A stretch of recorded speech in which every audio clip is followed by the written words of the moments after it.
We're gonna have a good old time today and on August 10th. What about you, Miss Tony? Quick check-in. I was chilling yesterday. It was a day for me. This week is an emotional week for me every year, and I wish I would stop that. So I had a lot of soul cleansing going on yesterday. But what kind of soul cleansing? What'd you do? I just had to, shed a little. I attended Follow Suit. The boys are in Follow Suit. I think they're in about their 4th or 5th week in the Follow Suit mentoring program, and I was invited to stay at their meet yesterday, and it was about relationships, and it was some really good information. I was like, you know what? I'm gonna take notes. I'm gonna learn how to have good relationships. And they touched on so many subjects, and I forget the name of the lady that presented. Very nice though, and she handled the boys in a very, very nice way. I was a little concerned because she was talking about they did touch on things like teen dating violence and like sexual violence and things like that. Yeah. And he's gonna be 10 at the end of the week, so I was just like, oh. So at the end she asked me like, Mom, what did you think about this? And I said, well, I know his maturity level or whatever, but she said, I like to keep it real with our black and brown boys, because a lot of times they don't get the real information, and we're hearing things about them as young as 6 years old being charged with touching people inappropriately and da-da-da. So it was a really, really nice experience. And then from there, I just chilled. I went home. I started my project for work and just chilled out for the rest of the day. But I ended up with a really, really bad headache. So why? I don't know. Are you drinking enough water? Probably not. Probably not. And it just like a lot was on my mind yesterday. But I did get invited. I got called and invited to a very nice dinner at my parents' home, my family home yesterday. I was like, where the hell did you go for a nice dinner? But it was me. My sister baked a chicken yesterday. I did. I baked a chicken. And she did that, and it was delicious, I must say. I was quite impressed by the chicken and it bake. was pretty. It was pretty, and it was pretty damn good. Yes. And so that was a nice way to end the evening. And then I went home and chilled out. Nice rosemary in it, didn't it? It all kind of thing. Yeah, all rosemary and sage and a little poultry and seasoning. Little cumin. A little cumin. And it had a little au jus. And then I was sad for a lot of the day too, because we received the news yesterday about Malcolm Jamal Warner. Golly gee. That touched me. It did. Yeah, like that. Like that made me feel a way, because Theo is only beloved. 54 years old. 54 years old. And like we all know him as Theo, but then I was really into The Resident. And he was the raptor on The Resident, and he was ill. Watch that. Oh, it's such a good show. Can I be honest with y'all? Honest us. So when I saw that he had passed, I couldn't put it together. I thought it was Eddie Winslow. Oh. I was like, oh, Eddie Winslow. I was like, oh, that's too bad. I thought he had a drug overdose. Oh, Jesus. Yeah. It took me like 5 hours to realize who'd passed. Yeah. And that's the kind of... I'm not nobody's judge. I am not God. I am not rhyme or reason or anything like that. But that just be sucking when good people gotta go and others just don't take Theo, take Eddie Winslow. I don't want to say that out loud, but I'm just saying Eddie Winslow's been such a problem ever since his days with Corinne Steffen and drugs. Orlando Brown. Come on. Theo. I know Theo. Gordon Cottrell? Somebody posted the Gordon Cottrell shirt yesterday, and I was like, oh, come on. Yeah, that's just terrible. And then it's just like, sometimes you're like, come on, it's not that person, and it was, and just really sad news. So I was kind of in my feelings about. It sounds like he was around his family too, so it was unfortunate. He was. They say he. I put it in the thing. They say they were on Costa Rica. They were in Costa Rica on a trip. He went for a solo swim in the morning, and 2 hours later he hadn't returned. And they put out, like for people to find him to see where he is, and they found his body by some rocks somewhere. Oh no! Yeah, and just like that. Yeah, no. I don't know. I mean, at least it wasn't no drugs. It wasn't nobody killed him. Like things like that. I don't know, but that's just, they think that he may have gotten caught up in a riptide or something like that and just couldn't. Yeah, damn. I don't like it. Damn. Right, and then we were just talking about like we haven't heard any drowning stories, and then this is like one of the first drowning stories that we hear. So it's just that was a lot for me yesterday on top of everything that else was going on. But it's a new day. I feel better. Let's make it great, and we're here, Spark FM. We're here at Spark FM. We got a great show lined up for you. Nana, how was your night since the last time we spoke to you or seen you? It was pleasant. It was very nice. It's pleasant. Yeah. Yes, I like that. Sad news aside, but it was good. Yeah, good. Stefan, you need to chill. Talking about he was doing white people's shite, not to be rude. No. When you be in the middle of the ocean fishing, doing foolishness too. Good. Well, Stefan, you be fishing? Yeah, in the I middle wanna of the go ocean in Barbados. Good for him. They have swimming flying fishing thing. in the middle of the ocean in Barbados is different than being in the middle of the ocean here. And hopefully Stefan knows how to swim. But we saw when we went to Antigua, we went to a nice beach. We had a nice beach day. And the guys were like, what do you want to eat? And we were like, like some nice fish would be nice. And then them dudes went and swam out there. Swam outside. Caught the fishes. Came back. Caught us a lobster. They came back and made it right there. It's different. It's different over there. It's very different. Very different. Anyhow, that's that. What about you, Tris? How was your evening? I chilled. I did Nathan. Good for you. Absolutely Nathan. Good. Felt good. That's exactly what you needed to do. Yeah, Because that's usually your day off anyways. No, I wish. That's when you have your big Honduras weekend. By the next day, Yes. you like Nope, I'm out. You ain't gonna see me. Yeah. Yeah. Grand Rising, Fresh Jan. Grand Rising, King. Not Grand Rising. Fresh Jan's about to get cut. He's about to get blocked with that craziness. That is one of the things that I literally block people for. That's terrible. Or stop talking to somebody for. Like, no, not gonna do that. Speaking of that, I was telling my friend yesterday. This guy told me that he has a little interest in me, right? Uh-huh. And he was like, he asked somebody or mentioned to somebody something about, like he was interested in me. And the person was like, you sure? What? Oh. What is that What mean? that supposed to mean? And the person said something like, I didn't know you liked that kind of girl. What kind of girl? I don't know. He won't tell me the expoundship of Then what tell it him, was. first of all, tell him, don't tell you nothing unless he gonna tell you all of what you He need was to like, know. it wasn't a bad thing. Then what was it that you That's what I can't said. tell Well, me? What kind of girl am I? What kind of girl am I? What they saying in these streets? I want to know. I want to know. In these streets. You heard anything about me in these streets?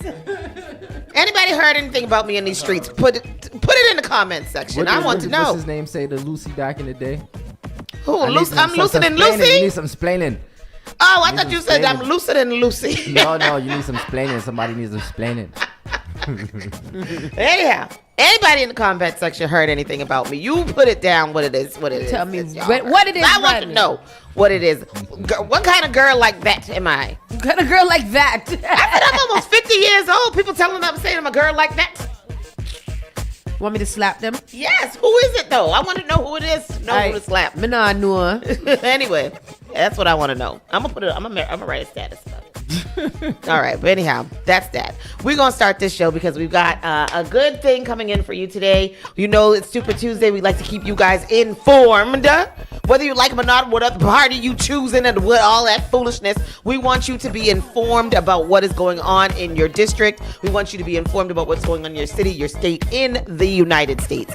And so we're going to have Samuel Hurtado, who is running for District 7, one of the 11 people that are still in the race for District 7. 11 people? Wow. 11 people. So we'll have him in there to see what he got to say because, District 7 is it's hot. This is a hot spot in the city. So we need to know that it's going to be represented right. And actually, I think that for District 7, they might need to nominate 2 people. Hello. If there's 11 people running. Yeah, I don't know if you that. could only do 1. That's a lot of zizzing out. Whatever the word is. But anyhow, good morning, Miss Bev. Good morning, Rochelle. Good morning, everybody. We are here. Saucy and Friends in the Morning starts now. Let's go. You're listening to Saucy and Friends in the Morning with Miss Hot Sauce, Miss Tony, and Rockstone Triz.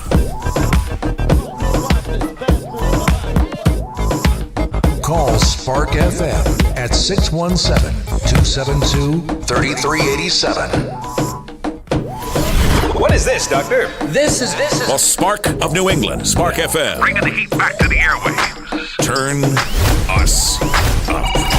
All right, let's take a look. Good morning.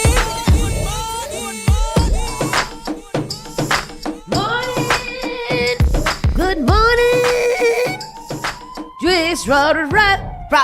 You know what I don't like about things in general is when you can't remember your password and then you change the password and say you cannot use the last password. Exactly. Then what the hell didn't you let me use the password for in the first place? Exactly. Golly. It makes Exactly. me angry. And then you Grinds do my a little gears. variation. They'd be like, it's too close to your old password. Yeah. Then let the first one go through. But it's not the old password. It might be close, so what? It's what I remember. It's exactly. I'm with you, sis. Today is July the 22nd. It is July the 22nd of this day. July is gone. It's done. July is gone. This week we have a couple of things going. I mean, this weekend seems to be a lot of things going This on. weekend is litter. It's the Boston Wild Black big family reunion down at the Seaport.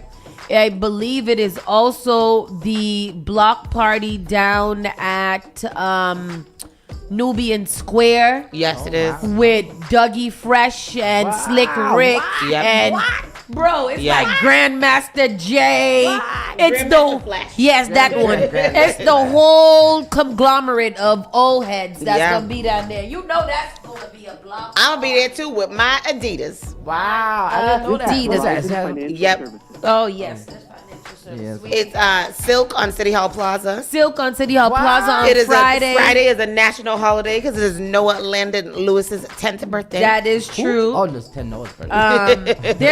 There's mad things going on. Mad things. All the things. All of the things. All the Every things. single one of them. I got. What did I get? What did I see yesterday that going on right now? What is it? Oh, So sorry. there's going to be 2 block parties going on the same day?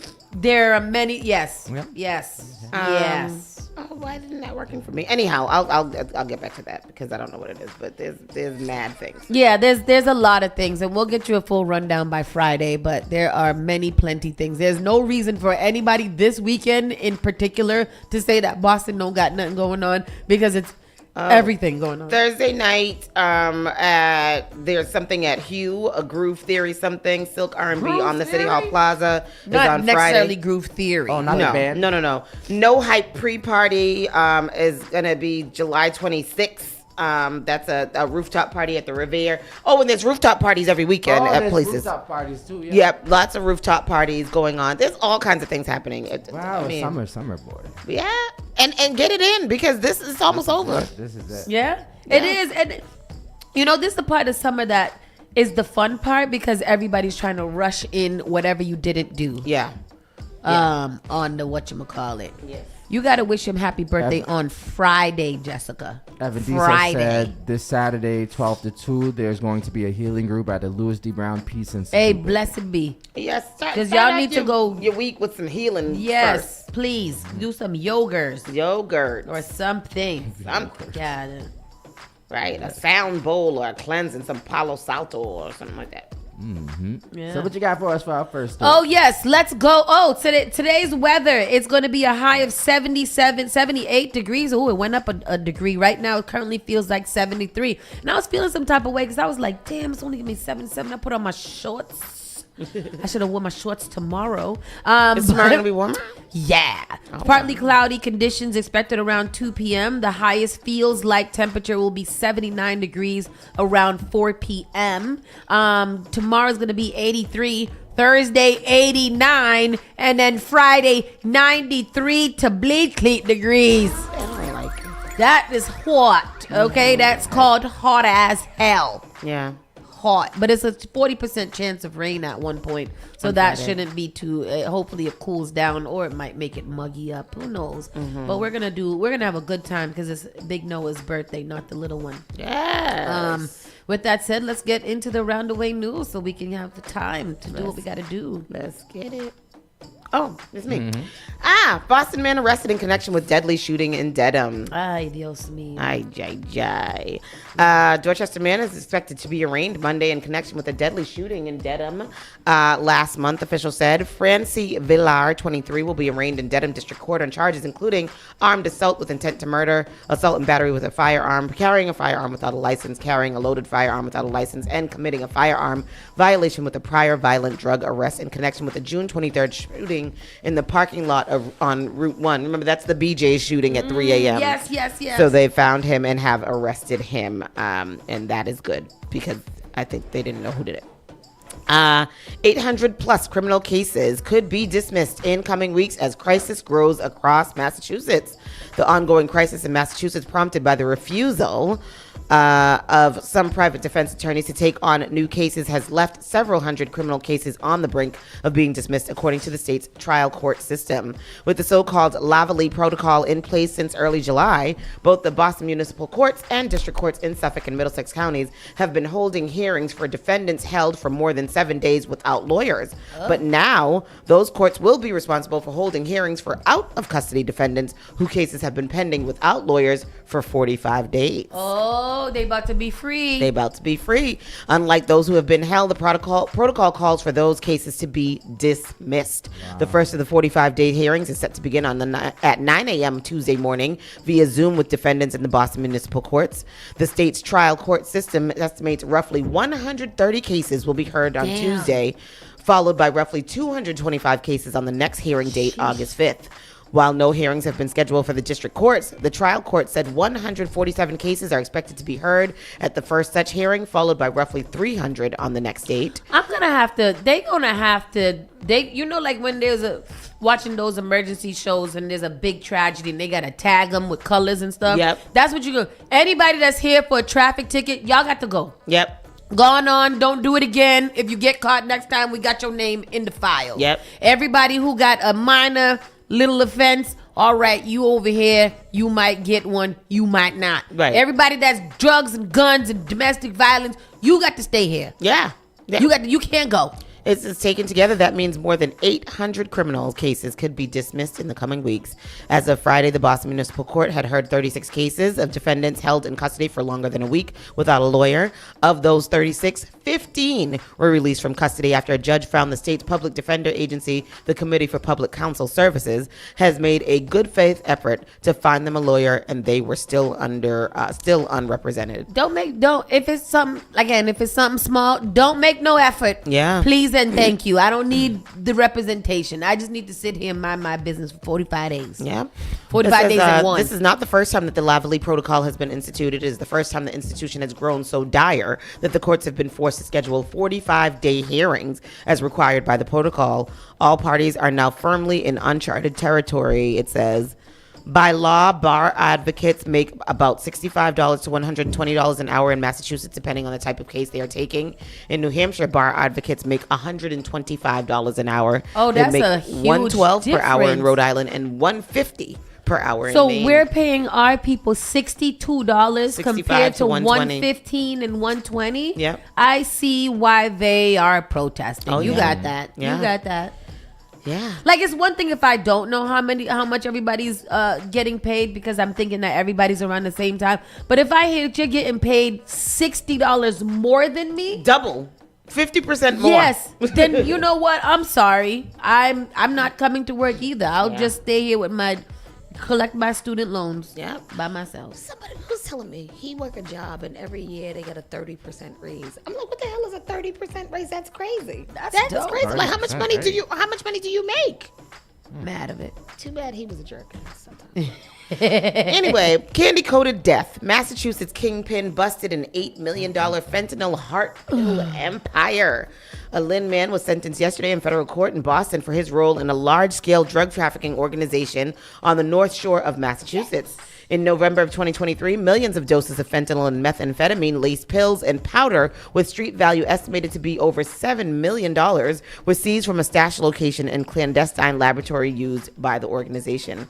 DB Felix, 41 of Lynn, was sentenced by U.S. District Court Judge Patty B. Saris to 15 years in prison, to be followed by 5 years of supervised release. In February of 2025, Felix pleaded guilty to 1 count of possession with the intent to manufacture and distribute 400 grams or more of fentanyl, 500 grams or more of methamphetamine, and other controlled substances. Oh, he got him up. Do you see the pictures that we are witnessing? Of the things, yeah. Of the things? And 1 count of possession of a firearm in furtherance of a drug trafficking crime. Felix was arrested and charged along with Emilio Garcia and Sebastian Behin in November of 2023. Look at the things that they had. That's Rico. That's Rico. $7 million. That is crazy. Right. Look, and they're shaped like hearts. Heart-shaped pills. First of all, that's why you Valentine's Day shouldn't be sweetheart drinking candies. eating those sweetheart candies in the first place. First of all, they taste like powder. Yeah. Powder paper. And second of all, if they making fentanyl, I don't even want to get screwed up. See, that's why Look I got at the little tablet presses. It's so nice. That they had a real business. Yeah. This tablet press, the industrial rotary tablet press, capable of producing over 25,000 pills per hour. Wow. And then the desktop one can make upwards of 1,000 pills per hour. Oh, wow, a desktop one. Yeah, they had a business. That's nice. They got all of the finest industrial equipment. They had a nice The little state push of the broom. art. That is nice. That's crazy. They were selling. Is all of these fentanyl or is Fentanyl just, and methamphetamine. Oh, meth. Meth is lit. But I thought meth was. Oh. See, is there a meth and then there's crystal meth? No, crystal meth There's is a meth. Yeah, there's a difference. It looks like because these were regular pills. They weren't crystals. Oh, yes. It's Well, if you watch Breaking Bad. Breaking Bad, Did yeah. you watch Breaking Bad? Oh yeah. So good. Oh yeah. They had some kind of something, right? They had the Purple? blue. They had blue meth. meth. Yeah. Yeah, that but it was was still crystals, right? Yeah, I don't. So wait, what's the difference between crystal meth and meth? I think meth is. I think meth there's can be just in MDMA. pill form, and crystal meth is see-through. I think they meant to say MDMA. I don't know. No, I don't know. MDMA. They use MDMA in psychotherapy. Just let you know. But Hold anyhow, on, here's our lesson. Meth versus crystal meth, the difference. Because we learn here. We learn. What is crystal meth? The difference. Okay? Both forms of methamphetamine are dangerous, but crystal meth is more potent and addictive. Chemical structure, crystal meth is purer and more concentrated than regular meth. Methods of use. Meth can be snorted, smoked, swallowed, or injected, while crystal meth is typically smoked or injected for faster effects. Health risks. Both drugs can cause heart problems, severe dental damage, or a meth mouth, paranoia, and long-term brain damage. Crystal meth's higher potency increases the risk of overdose and permanent health issues. So if you want to do meth and you don't want the worst case scenario, you just get the regular meth, not the crystal. Crystal implies more. All right. More. I personally advise you to not do meth at all because you get your little face all bumpy and skittish. You start scratching and get little craters in your face, and that's not cute. Yeah, yeah, that is. That's not cute. It's not. It's not, and your hands get big. Well, you know And what? your hands get I big? wish. Yeah. Do they? Yeah. Like Donald Trump? I never forget. Ivy one time was like, "Look at that girl's hands. That is a meth hand." And that Really? chick's hand was like this big. It was humongous. It mutates your body. This is what's not funny. If you on one drug, why you don't just stay on that one? Why do people be drugging around? When you're on drugs, you be chasing the next better high. Yeah. So so if I start it's with gateway. crystal, like is crack better than meth, or is meth better than crack, or are they same low level, entry drug? I don't know. You have to go out there and ask them those people. Because see, that's the type of intrigue that I have. Yeah. Like, what does it feel like to be high off of meth, and what I will never know personally ever, because I'm zero interested in that shit. Yeah. However, I want to know your experience. I'm interested. I'm not interested in trying any drugs. Yeah, me either. Except like- shrooms. No, That's not a drug. I do not, because It's psychedelic. I think I can't handle shrooms. I think that would not be a good thing for me, because my brain is already But it fixes shrooms. Misfiring. Shrooms fixes things. It aligns. It That's it. aligns you. Yes, it I am does. starving. My It stomach. gets you in tune with yourself. My stomach is hurting me badly from starvation. So Rochelle wants to know. So when is that equipment going up for auction? Just asking for. She got a wedding to pay for. Hey, shit. 8 milli is good. 8 milli is a good little come up. All right. How much jail time I get for 8 mil? He got 15 years. Oh, that's too much. Yeah. That's a long Golly. time. Damn. 700-foot skyscraper proposal in downtown Yes. draws Manhattanization criticism. What that mean? Manhattanization. Manhattanization. Boston skyline could soon be growing upwards, 700 feet to be exact, and some critics say they're worried that Manhattanization could jeopardize its historic preservation.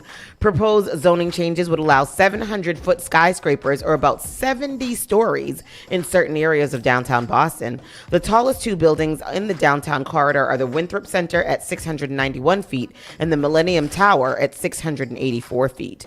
The potential changes are part of the downtown initiative that aims to create more homes to address the housing crisis. Let me tell you something.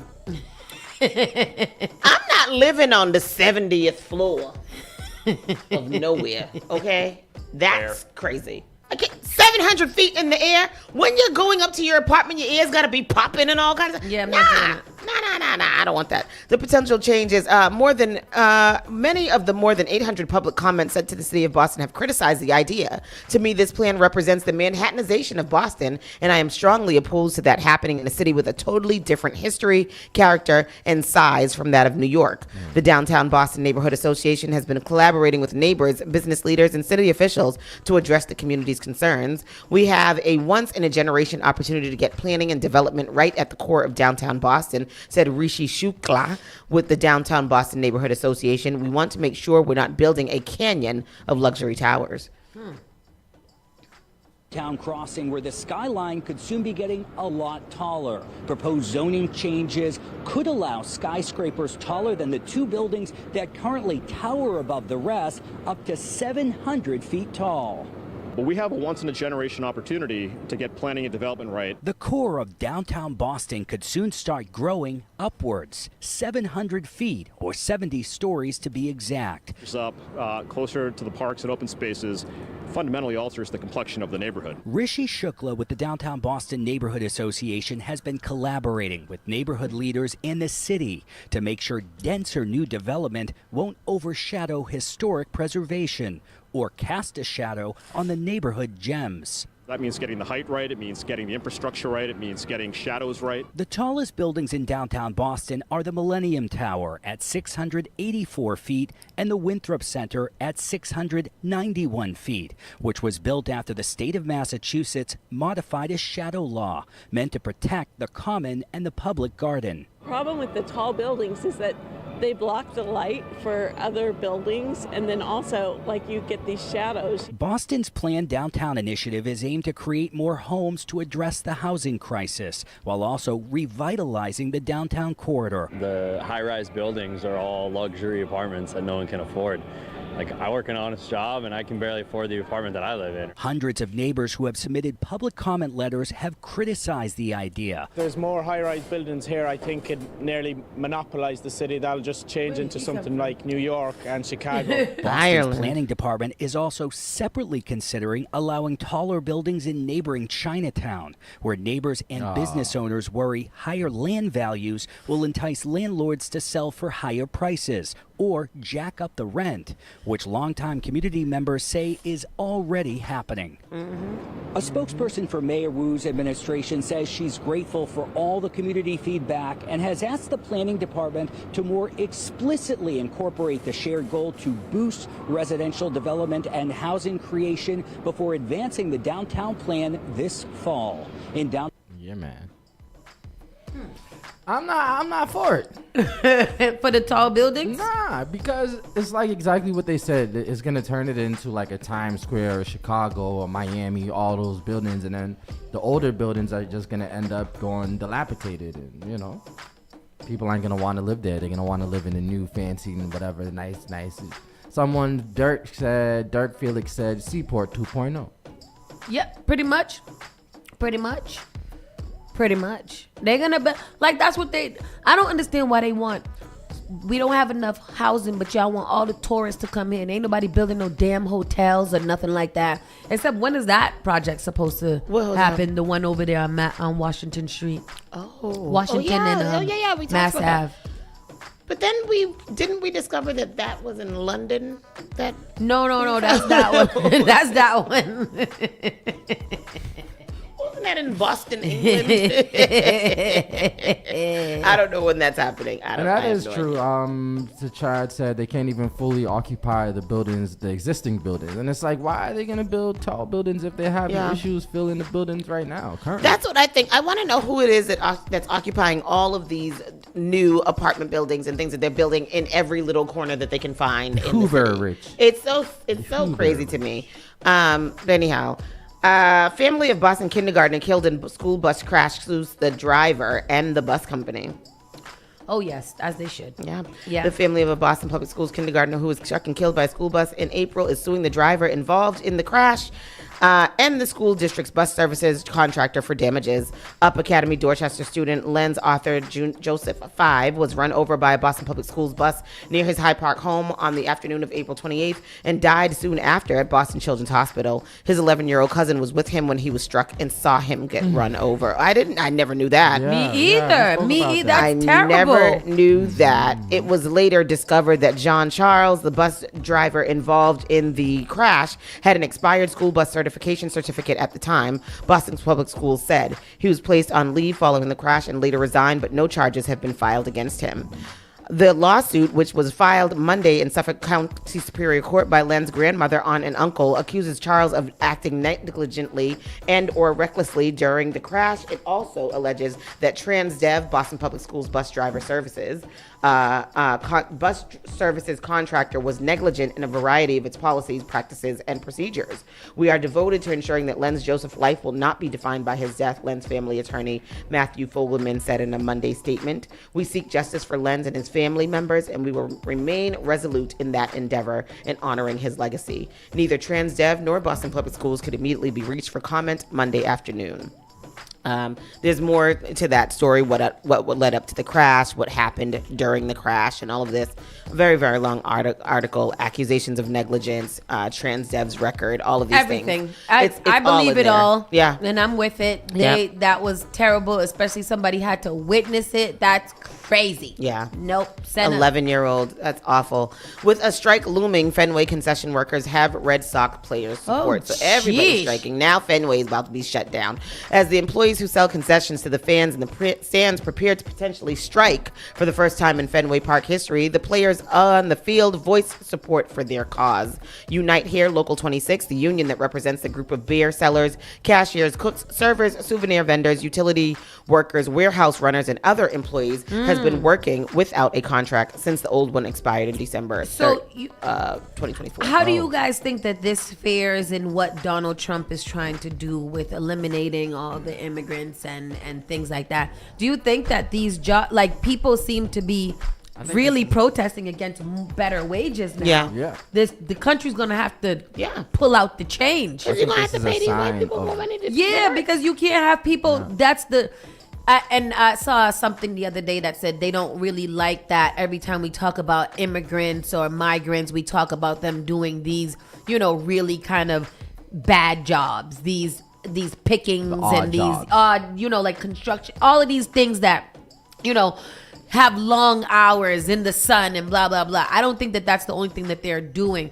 But they have allowed to make the wages a lot, smaller, doing more work for a smaller amount. And if you're going to replace, if you're going to replace them, don't want to do them. You got to pay Americans real money to be out in the fields picking oranges. Yeah. For real. And you guys gonna have to come off the chain. Being a CNA. Yep, absolutely. You don't see no young black men or CNA. no young white boys. African, Haitian, and Latina women. That's it. Absolutely. That is it. Yeah. I was like one. I'm not watching nobody's African ass. Men, Yeah. And that's really it. I know I was the only Caribbean man. Yeah, which is crazy. Because it's good money though, right? It's decent. That's a decent job and a respectable job, rather than doing the foolishness. They want to work at these places like Fenway and the what's the one downtown where the basketballs play? The Garden. The Garden. Yes. They want to work there so they can go to free basketball games and free concerts. Yep. But so that's where you'll find the blacks. And they also do get a decent pay over there. They do get. They get a decent. I'm about to get me one of them. I'm gonna do it too. I'm about to work all of them jobs. I'm about to sling a hot dog, boy. I'm about to go And a work at band. Fenway Park so I can go to the Breezy Bowl. Yeah. I'll work during y'all strike, so I can be at the Breezy Bowl. Is that what it's gonna be at? Scab. I'm Fresh just Jans, we talking about people like you. He said you got to be out your mind thinking I'm playing with somebody in Dookie. Well, Somebody do I it. wasn't playing with it. Fresh Jan, you got children. If you want to play with it, you could play with it. You got children. On June 15th, the hundreds of employees voted whether to authorize a strike, and 95% voted in favor. Many have begun signing up for strike benefits for a strike that could come at any time. So y'all don't even know when it's coming.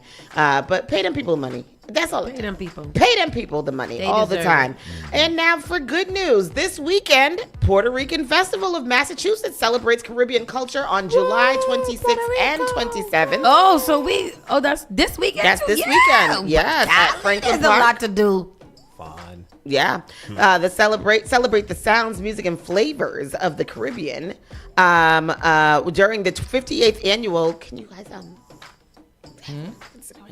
Okay, 58th Annual Puerto Rican Festival of Massachusetts, July 26th and 27th at Franklin Park. The event will feature live performances by international and local artists, arts and crafts, food, rides, and various activities. On the closing night, the festival will hold a Puerto Rican parade. This parade will showcase Puerto Rico's dynamic culture through floats, dancers, singers, and appearances by distinguished honorees. According to a statement on the event website, the Puerto Rican Festival of Massachusetts was created in 1967 in Boston's South End.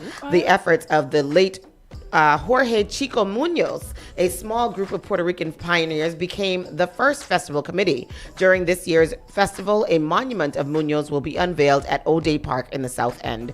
Today, the Puerto Rican Festival of Massachusetts now operates as a nonprofit cultural and community building organization that organizes several events and programs each year, including artistic opportunities for young people, athletic tournaments, community service projects, cultural pageants, professional development workshops, Puerto Rican Heritage Night at Fenway, and Puerto Rican flag raising ceremony. So all of that is going on. It will be at Franklin Park. And they welcoming everybody to come out to the festival. Very nice. I remember the Puerto Rican Festival in the South End when we used to live down that way. Mayor Wu announces more than 24 free arts cultural programs planned for Boston City Hall. What that mean? So City Hall is about to be lit. We are thrilled City Hall is to welcome such talented artists and creatives this season, reflecting our city's rich diversity and contributing to City Hall Plaza as a welcoming spot throughout the year, Mayor Wu said. Mayor Michelle Wu and the city's Office of Arts and Culture announced a diverse selection of free cultural events coming to City Hall Plaza this summer and fall. Paid for by the City Hall Plaza Engagement Grant Program.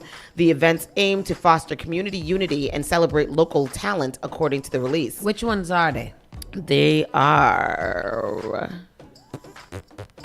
Tristan got them here. Okay, go ahead. Let's go. There's this year's lineup, Cultural This One Boston Many Stories Festival, July 20th. So that just passed. That just passed 2 days ago. Slam Theater, an outdoor Great American variety show featuring 10-minute plays.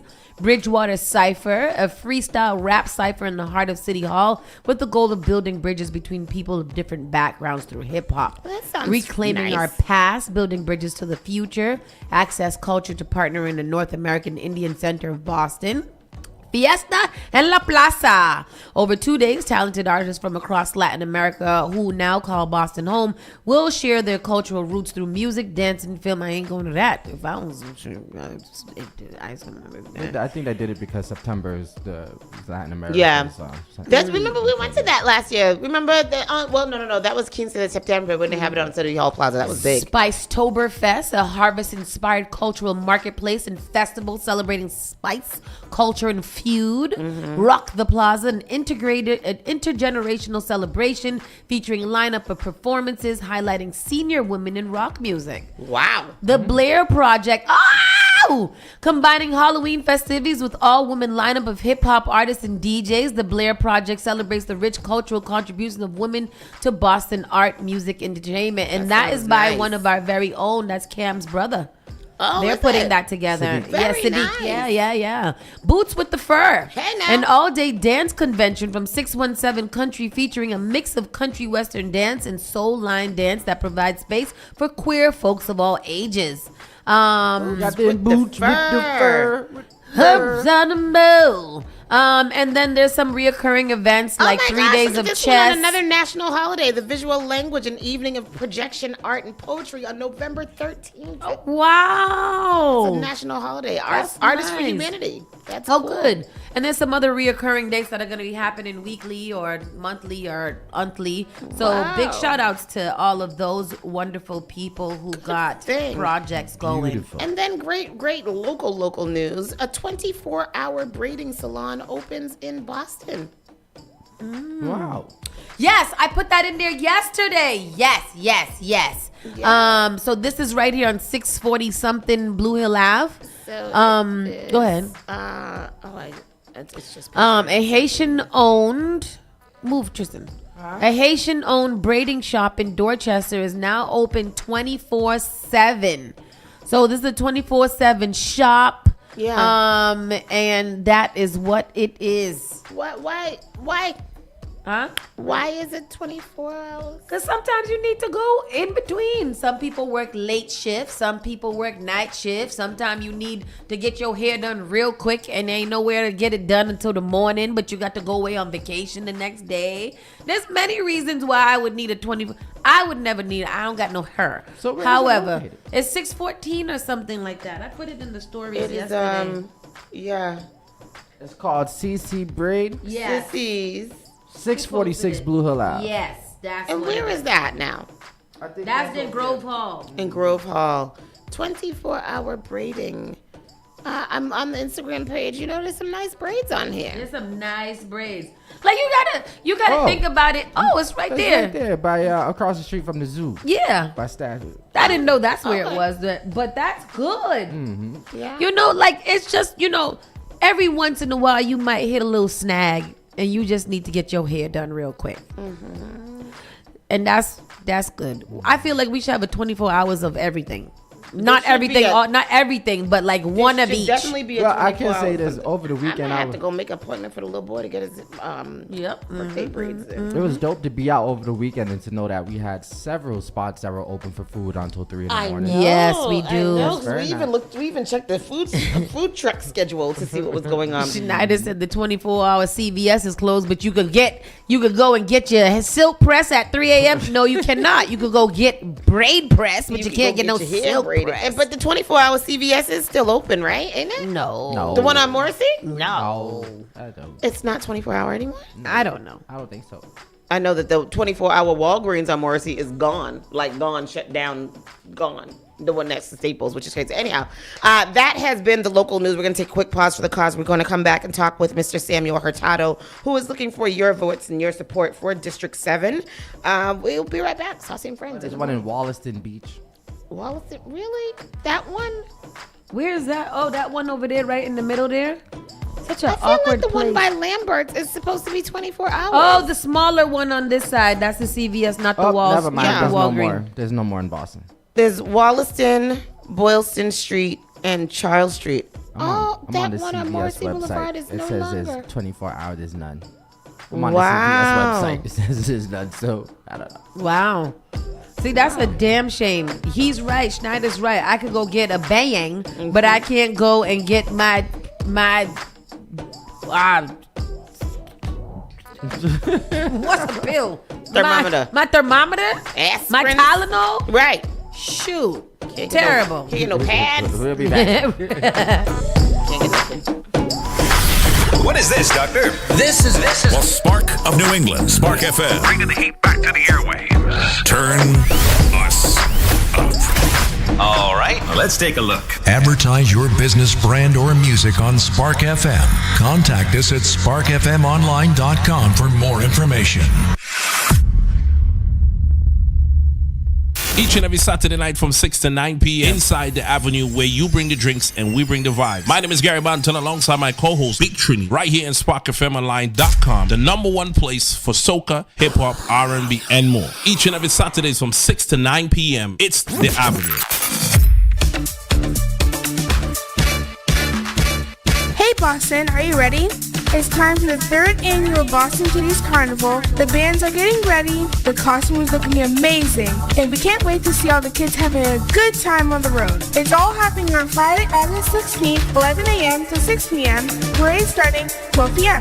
We are marching from Talbot and the Suburban Ave all the way to Berkshire Boys and Girls Club.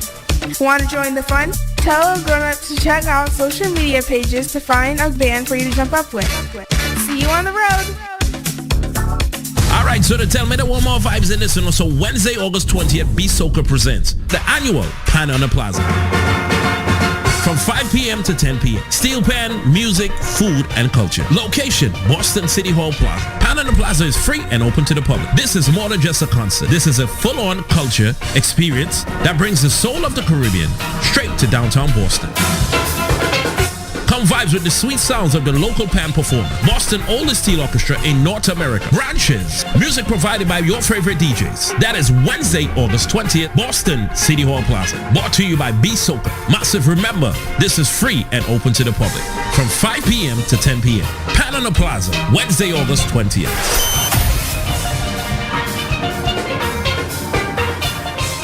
Praise the Lord, City of Boston. This is Brother Chris right here on Spark FM. Come on, sing it!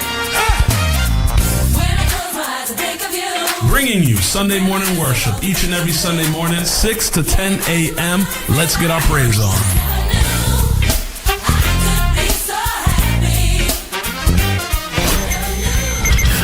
We all make choices about alcohol.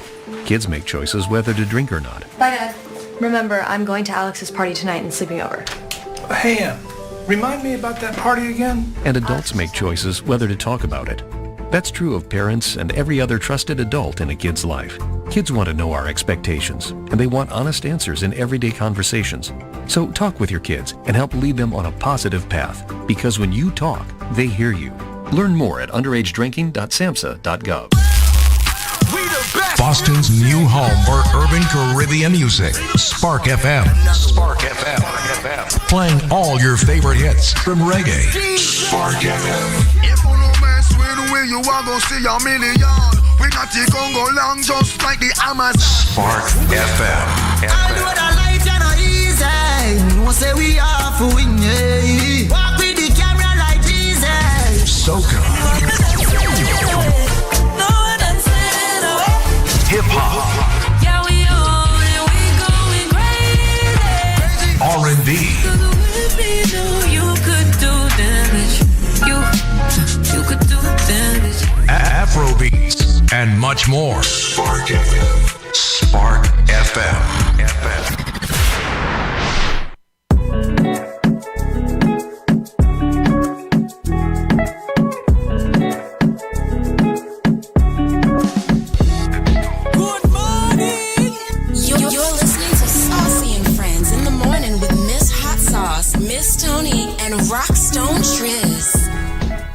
And we are back, Spark FM Online, number one for urban and Caribbean music. And it is Super Tuesday, if you didn't know already.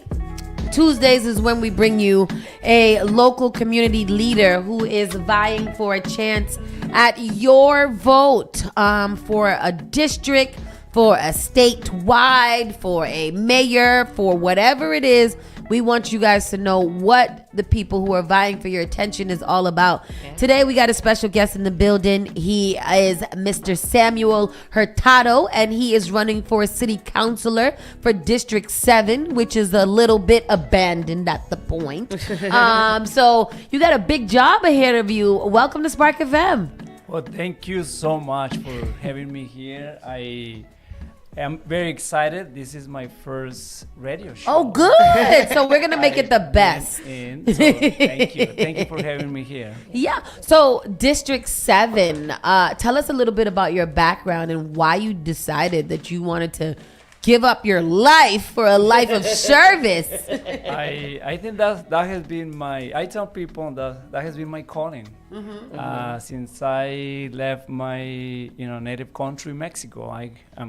I tell people I'm a proud immigrant, and I love what I see in Boston, the opportunities this country can provide to you, but you gotta fight for them. They're not easy to get, although they are there. So I worked at the city council before for 3 years. Oh, you did? I was the chief of staff of former Mayor Kim Janey. For nice! Former first black mayor, Kim Janey. Yes. So I know what I'm getting into. Yeah. And that's what I tell people. I have the experience. I have the experience of knowing how to get things done inside for our people. Yeah. But my journey started outside, fighting outside for justice, equity. Since I landed in South Boston at the 3 housing developments, and I created my own nonprofit when I saw the need, that there were many non-white families, Latino, Black, and other. Especially District 7. That's my district. That was in South Boston. Oh, that was in South. Really? South Boston. We go down there to get a lot of good food. Well, that was right at the moment where they were trying to integrate the housing. Yeah. So the first families, it wasn't easy for them. Yeah. But I noticed like most of the nonprofits tend to focus on, taking care of people. Yeah. But I feel like sometimes if you just do that, you keep people in the same cycle. So for me, it was all about, leadership development, community organizing, what we bring to the table, how we come together to fight for resources and services and demand those things so we can improve our lives. I was reading some of your website, and you founded the Tenant Advocacy Organization to advising the mayor.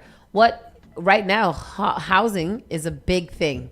So founding an agency that works with tenants, what was that like? So in South Boston was called South Boston en Acción, the tenant organization. And that was primarily advocating for the rights of Boston Housing Authority tenants. So there were evictions.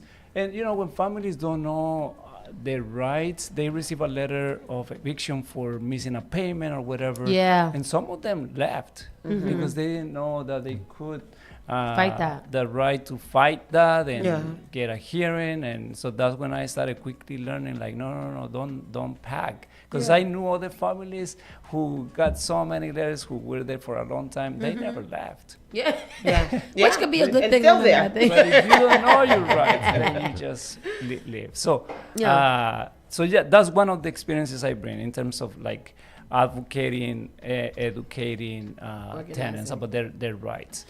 Why District 7? Where do you live now? District 7, I live in Roxbury. I live on North Avenue. Okay. Close to, Ideal Sub Oh, Shop. me too. Because I seen your poster. I walk the dog all the way around the neighborhood. Like we walk. And so I've been seeing your posters and stuff. And like, oh, he's gonna talk to us soon. So what have you seen around there that kind of was like, you know what, I want to run for city council? I walk with my dog, Lolita. She has helped me to connect with a lot of neighbors and talk just about the different issues. And personally, I've seen it, but it has been reinforced by many other residents in the area, that especially that part of Blue Hill Ave, we don't get any love. You know, in general, Roxbury has been neglected for a long time. I agree. I mean, it's a running joke now.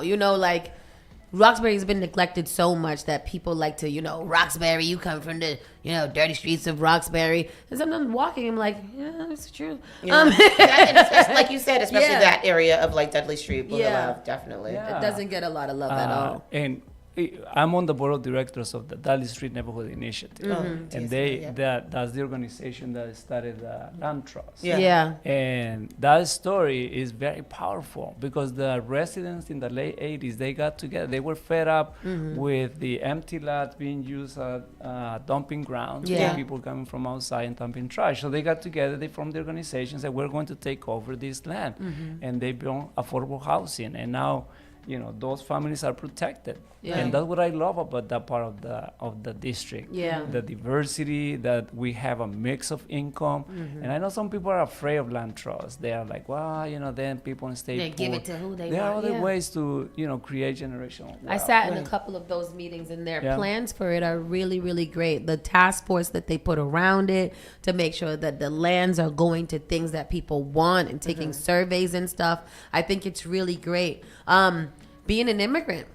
Yep. Right now, we are. It is a mess. You've got a hard fight not only for the people of Roxbury, but for American citizens or naturalized citizens from everywhere. It's scary out there, and I get nervous about it. Yeah, I know, and every day, sometimes I try to avoid looking at the news, but in some ways, we're getting some attention. I think is negative, but that's the opportunity for us. I see the future of our power in our unity and our coming together, because they are trying to divide us, and that has been the game for a long time.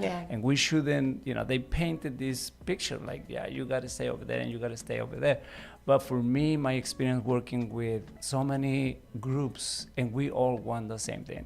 And the more I talk to neighbors on that part of the district and other parts of the district, they all have an immigrant story. One of my neighbors was telling me, you know what, I came when I was 16 years old from Jamaica, from an island in Jamaica. And she will tell you everything about, her experience growing up at that time. It wasn't easy, but they were able to make it. So stories like that, there is a large presence of an immigrant community in the district, and not just from Latin America, but from many other countries.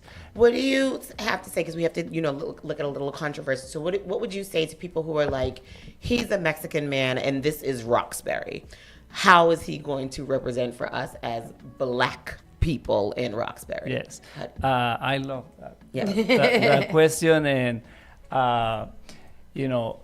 I tell people, like, I was not born here, but I was born into the struggle. Yes. Into the struggle of poverty, substance abuse, lack of opportunities. I was my when you hear here, like, your zip code tells your future, how far you will get, what opportunities you will have in life. So that was me growing up. But at 10, my father stopped drinking, and we all went through recovery, and now we are a successful family with business owners, educators.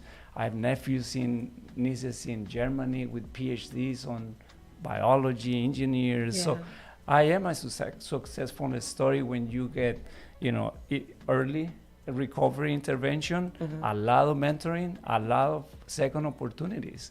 So that was my growing up. And I tell people, like, it wasn't meant for me to be here. So I see a lot of similarities with a lot of especially, men, women who grew up in here. The only thing we didn't have was that the police was not at war, with us. There was a lot of police brutality, but one thing, unfortunately, we could buy the police. That's something at least you don't have here. Unless you have a lot of money, you can buy a lot of fancy lawyers, but over there at least you can get out of some trouble. Some money. So I'm not Black. I've been in the fight alongside many community leaders. My first political campaigns, was for Feliz Arroyo Sr., for Chuck Turner. I have vivid memories going to meetings with Chuck at so many community groups, churches. So I've been there. inside City Hall, that's all I've been advocating for. Better opportunities and doing raises systems that have kept us from opportunities. And now that I've been doing economic opportunity for 3 years, like that's what I've been doing, changing those policies, creating new programs, and now we're seeing an increase in opportunities for Black, brown, women, locally owned businesses. And that's what I want to project to people. Like, listen, I'm not from here, but my heart, my passion is all for us about creating real economic opportunities. And I think that's the American way, right? Yes. Like when we think about what America is, it is a land of opportunity. And creating those opportunities is what we literally have been begging every administration, no matter where it's from, for. We want opportunities. We want access to wealth. Yes. We want good homes. We want good neighborhoods and schools for our kids. I'm reading some of your priorities or your campaign standpoints, like reliable resident services, local investments in economic justice that we just talked about, affordable and stable housing. We already know that you have a lot of experience in that. Well, tenant services and making sure that, that we are advocating for our people. High value education, dignity for elders, coordinated responses to substance abuse, community spaces we can be proud of, safety and violence. You literally hit on all of the points. Of all of these, which ones, obviously all passionate about them, but which ones really kind of, you get behind? After these 3 years, I think economic opportunities touches a lot. Economic justice and affordable housing is number one. I want to make sure people can stay in our communities. I don't think we are fully aware of the level and how fast our families are being displaced from the private market.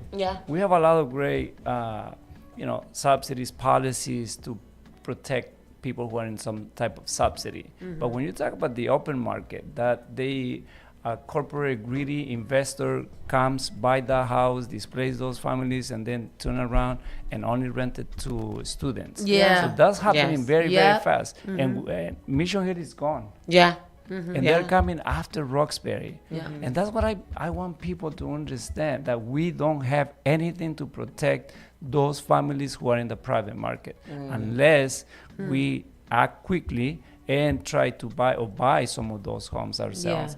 I would like to go as far as, like, listen, we gotta maybe have a policy to give preference to people who live in the district, who has been here absolutely for some time. I think it's fair. Like, and people might say it, it's not an opportunity for other people to move in, but first let's give opportunity to people who are still there, and then we can extend it out to others. So I think that is a key a key thing to do. So you will hear other people talking. I mean, I am full support of putting caps on rent. They shouldn't be more than 5% a year, unless you can justify that you did manage investments.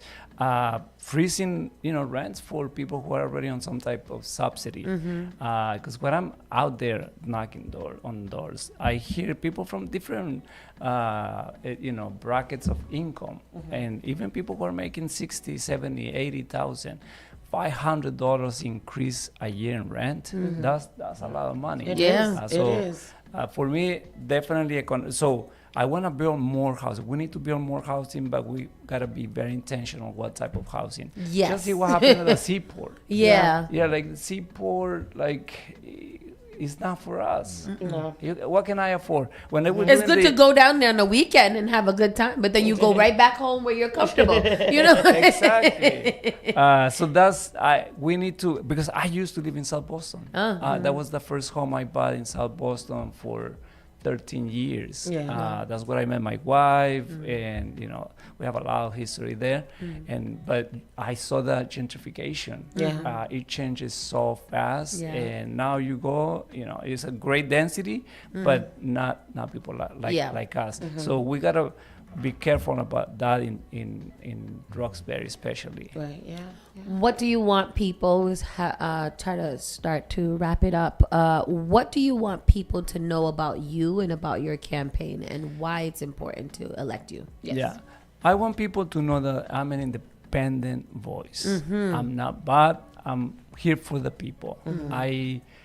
There are ways you can find out. Go to our OCPS. That's what the state where you can see who is donating money to your campaigns. I'm raising some money. It's a grassroots campaign where I'm running. I have a lot of inside help with my family, friends, volunteers, and I know how to run campaigns. So, and it's on the streets, it's talking directly to voters. So that's what I want people to know, that I'm a straight shooter. I have great mentors, spending my time in Boston, organizing, leadership development, social justice, economic justice. Former Mayor Kim Janey was a great mentor to me. She was my introduction to Black Boston. I started working with her in 2004.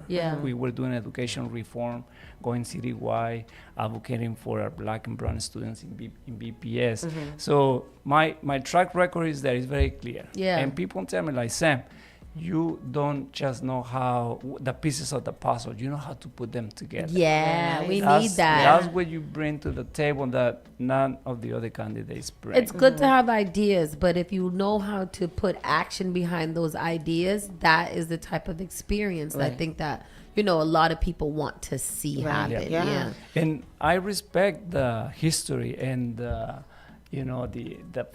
feistiness of Roxbury. That was with definitely my values, and that's what I'm about. To do it, but we also need to come together, organize, bring new voices. Because at the same time we have some important voices, but I don't think they are being open to new voices. And we need that, especially at this critical time. We got to think outside the box. Exactly. And just from my last before we started, Tony said 1 of 11 that is still running. It started off at like 17.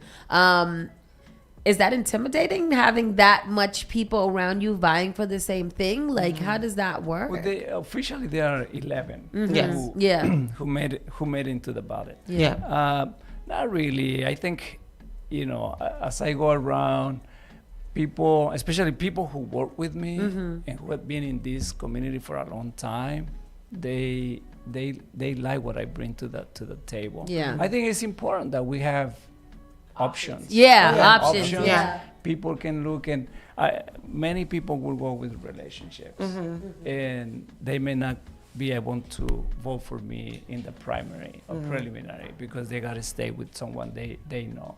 But I'm confident I will make it to the general. Good. And that's where I hope they can give me, a second look and a chance. I think you have really good things to say, and I hope that, there are a lot of people who are informing themselves in this way and getting to know you and hearing what you have to say. Because, I didn't know much about you before, this, but I think that, it sounds like you've got good plans for when you're able to represent the neighborhood, and it sounds like you have a, heavy background, so that's sounds really like you've good. been doing the work regardless. I think that's super important too. That's what makes me lean towards a certain person, when I know that, or if I can feel like regardless of whether the outcome is going to be, they're still going to be outside doing the work for the people. It's good to be in a position to do more, but I always want to see our leaders continue to lead even outside of a title. And that's what I have been doing, regardless of the title or not. But that work I did during the 3 years at the city council, those have been the most rewarding years of my life, because it put me in a position where you can see the people who had gone through the struggle and they are seeking opportunities, and now you're in a position of making a difference. And that's what I don't see a lot of people. They get into some of these jobs and then they sit in there and they're now just waiting to retire. I'm like, man, you're coming from this community, especially you grew up here, and you're not taking this opportunity to use everything you have inside to make a difference for our people. But it's on them. I know what I have to do, and that's what I'm going to do. I love this, and that's a great way to leave it. I know what I have to do, and that's exactly what I'm going to do. Samuel Hurtado, District 7. You can find his information on Hurtado 7 .com, and there you can find out all of his vision. You can find out how to get involved, how to donate, because that's something else that we don't do. We need to start donating to these campaigns. If you support one of these candidates, make sure you put some money on their books. On their books. You know, because it's a struggle. It's a struggle out there to make sure that they continue to be seen and stay above the pack and relevant to our situation, especially you D7ers. Yeah. Outside. We outside. Yeah. Okay. Samuel, thank you so much for visiting us today. We're going to take some pictures so that we can tell everybody we met a famous man.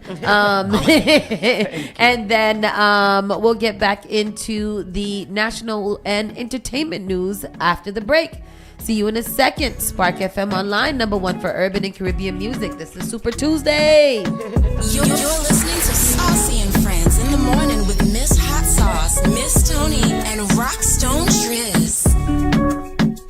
You are now listening to Spark FM. Each and every Saturday night from 6 to 9 p.m. inside the Avenue, where you bring the drinks and we bring the vibes. My name is Gary Banton, alongside my co-host Big Trini, right here in SparkFMOnline.com, the #1 place for soca, hip-hop, R&B, and more. Each and every Saturdays from 6 to 9 p.m. It's the Avenue.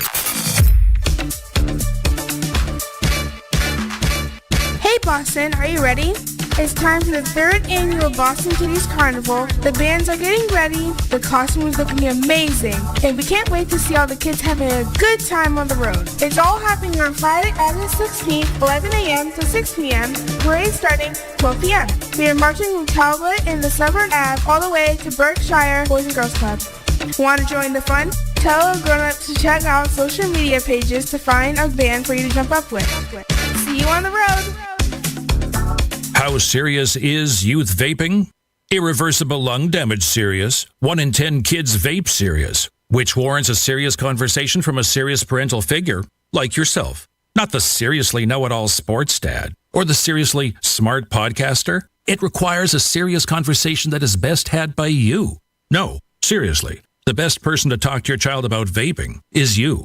To start the conversation, visit talkaboutvaping.org. Brought to you by the American Lung Association and the Ad Council. Looking for a meaningful way to engage with your community and make a difference? Volunteer with the Massachusetts Senior Medicare Patrol Program and help prevent Medicare fraud. Visit masmp.org. This project is supported by a grant from the U.S. Administration for Community Living. All right, so to tell me the one more vibes in this, so Wednesday, August 20th, B Soca presents the annual Pan on the Plaza. From 5 p.m. to 10 p.m. Steel pan, music, food, and culture. Location, Boston City Hall Plaza. Pan on the Plaza is free and open to the public. This is more than just a concert. This is a full-on culture experience that brings the soul of the Caribbean straight to downtown Boston. Come vibes with the sweet sounds of the local pan performer. Boston oldest steel orchestra in North America. Branches. Music provided by your favorite DJs. That is Wednesday, August 20th, Boston City Hall Plaza. Brought to you by B Soca. Massive, remember, this is free and open to the public. From 5 p.m. to 10 p.m. Pan on the Plaza, Wednesday, August 20th.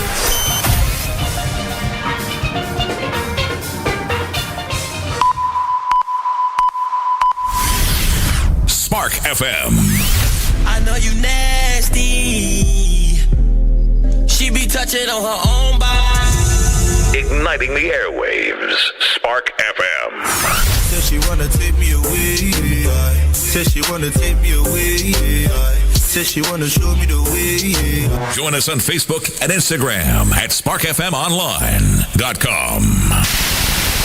Turn us up.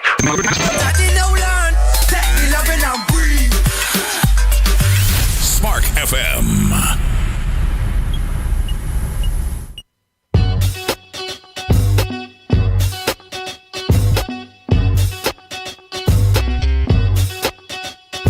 You're listening to Saucy and Friends in the morning with Miss Hot Sauce, Miss Tony, and Rockstone Tues.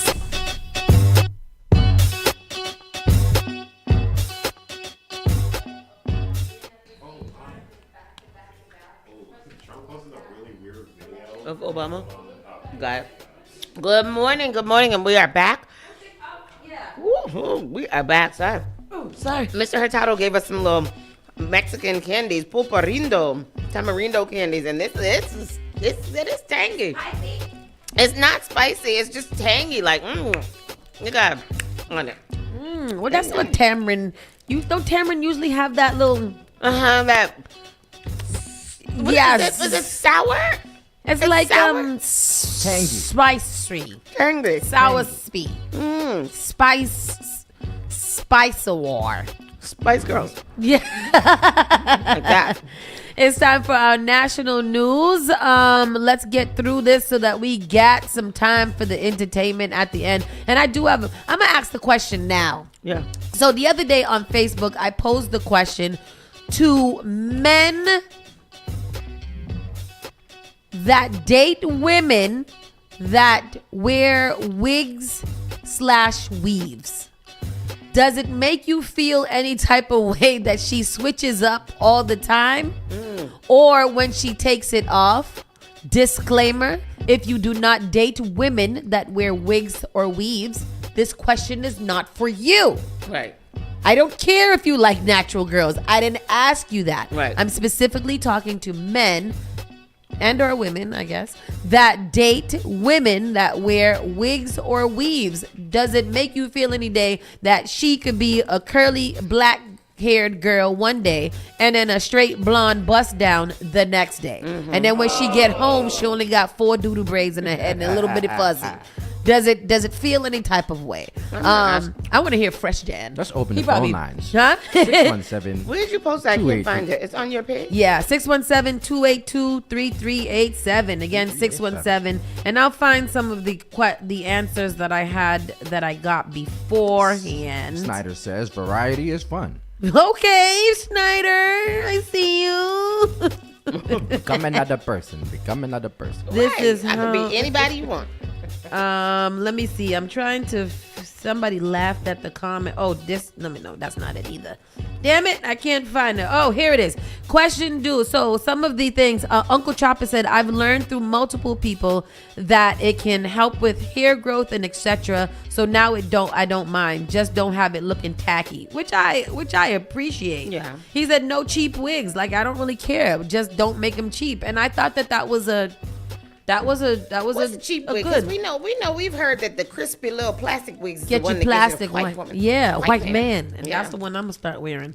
Hightower said, I didn't have any issues. I learned to adapt. There may have been certain styles that I wasn't a fan of, but as long as she liked it, I was cool.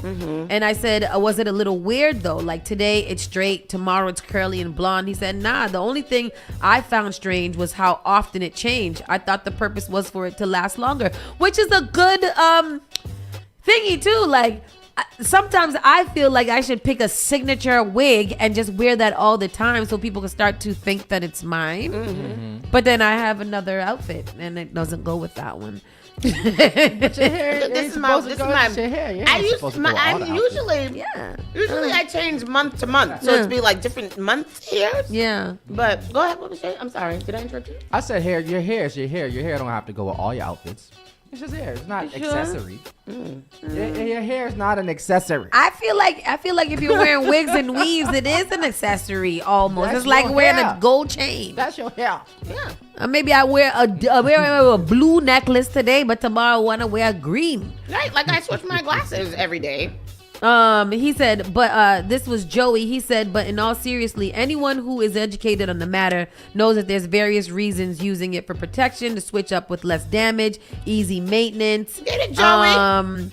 He says, I don't think that I've had anyone that was Superwoman that changed that often so soon, so I'm going to exit. But I will say, if I love her and I think she's beautiful, which if I'm with you in a relationship, that's what I think, then I'm most likely not caring about the different looks. I might drop some hints if there's a look I like, so maybe she would do more. But whatever makes her feel confident. I like that. I like that. That's a good answer. Yeah. I like who, Joey? He's single? Yeah. Joey also happens to be a wife man. So that's Joey. interesting. See, that's why I like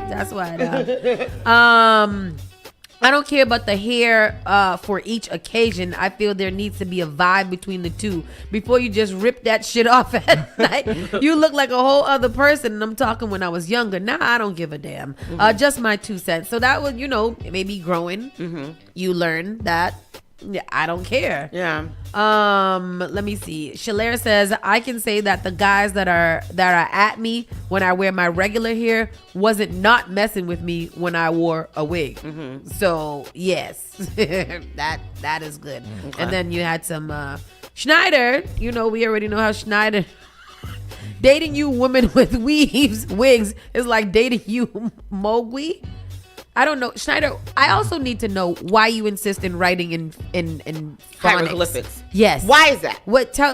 Explain to me what Every is the time reason. Schneider comments on one of my films, are you okay? Are you okay? He said so many rules. Can't get it wet. Can't pull on it. Taking her to money and groomer. Schneider. I don't know. I just don't know. Yeah. And then it always that one person. Wigs are a turn off because women might as well just keep it natural. Weaves I don't mind as much. Ain't nobody asked you. What's the difference between a wig and a weave? What do you know about the difference between a wig and a weave? What you saying? Exactly. Who is it? I didn't even get a chance to ask the difference because nobody asked you if you like natural hair or not. I specifically made a disclaimer. What is it? Say what it. Oh, my wig. A disclaimer that I don't care about certain opinions, and this one is one of the ones that I didn't care about. I went on a date one time with a guy, and he said to me, "So when am I going to get to see your real hair?" And I said, "You won't." Caller, you're live. Hi, good morning, Spock people. Yes, Schneider. Schneider, what did you say? Many different questions. Number one, No, poor K, you write in phonics. Right. No, like, to answer your original question, for consistency's sake, I think it's best to have a good look, a signature look, something that people could identify you as. But for costume wigs or weave, or you should just, for special events or whatever, switch it up however you want it. You want to go with a specific look or a specific gown or a specific costume or whichever, switch it up. But have you mean like have a nice everyday wig, if that's what we do, and have a nice. You know what, Schneider? I get you because a good everyday wig is good. That's why I wear this one because you can fool people. Yeah, like if you want to be like Eon Flux in the bedroom, have a special occasion wig for that. I can't stand you a lot. That's like when I did my blonde moment last month or this month, earlier this month, and someone said to me, "So are you just blonde for the night?" And if I the frick was, did you know you got white stuff in your teeth? since we just asking people questions like this, Schneider, are you gonna answer the question? He did. Why he's writing in why you writing in hieroglyphics? Yes. Schneider, are you still there? I gotta go. I'm not playing with y'all today. Schneider, you better get your ass back here. You better answer the damn question. I want to know too. Like, how do you even type like that? What is that? I know, like is that a font? What is it? And I agree with that. I often look for a good. I don't think about men with toupees because I'm not playing that. Me either. I don't believe in that. I'm not gonna play with you. That's a double standard that I'm sticking by. Yeah, we're not gonna share wigs. Like, nah. Share wigs. And I guess my other question, because I have a variety. Where if you go in my room and there's several stuck on the wall, do you be like, ooh, who is this girl? And then also, I'm like, why she got so much hair? And then when sometimes I go out and I'm saying hi to people and it takes a while to kind of figure out who I am, and I'll be like, oh, because yesterday I was blonde. Oh. But sometimes no matter what I wear, people always recognize me, no matter what. And I think that's weird because sometimes I be stealth. Because people are just weird. Like, there's a lot of people who don't have any facial recognition too. Yeah. Tris has synchromicrophobia. And, I have that sometimes too. I don't never know who anybody is. That's the truth. I don't know. What is it called? It is called proper prognosia. Right, but that's why I wear a necklace with my name on it. So it's just like, this is who I am. Who are you? I think everybody should wear a name necklace. Yes. They still call me hot. Or when I go, and I'm like, no, it's this one. It's my name right here. This is one that I am. Look. That's Prosopagnosia, a neurological condition characterized by the inability to recognize the faces of familiar people. That's called drugs. Prosopagnosia. Persa? Prosopagnosia. Ask the computer to say it. The actor got. You Yeah. can't remember people. I just don't see people to remember them, so that's the hard part. I just can't see. Well, thank you guys for coming to our question and answer segment for today. Most of you guys don't give a damn, and that's fine. Yeah. Let's go into the national news. Trump declassifies FBI records on MLK Jr.'s assassination that nobody anywhere asked for or said that they even gave a goddamn about. Who asked you for that? Those are not the files. That's not the that files. the people is looking for. It's crazy that we want to know the pedophile list of the people who were pedophilian with Jeffrey Epstein and Judge Larry Oswald. Yeah. And I think it's crazy that you, instead of releasing those lists, you're going to release over 271 pages of the assassination of MLK that They died. include over 240,000 pages of records from the FBI's investigation into Dr. King's assassination. And we can't just get one list, one sheet of names. Right. Maybe the first page. Right. Just give us block his name, block out Donald Trump's name if that's what you want. Yeah. But give us the rest of the list, because I don't want to know that Samuel Carter is over there on the list. Yeah. You know? Yeah. I don't want it. What's You are up, Nana? fake news.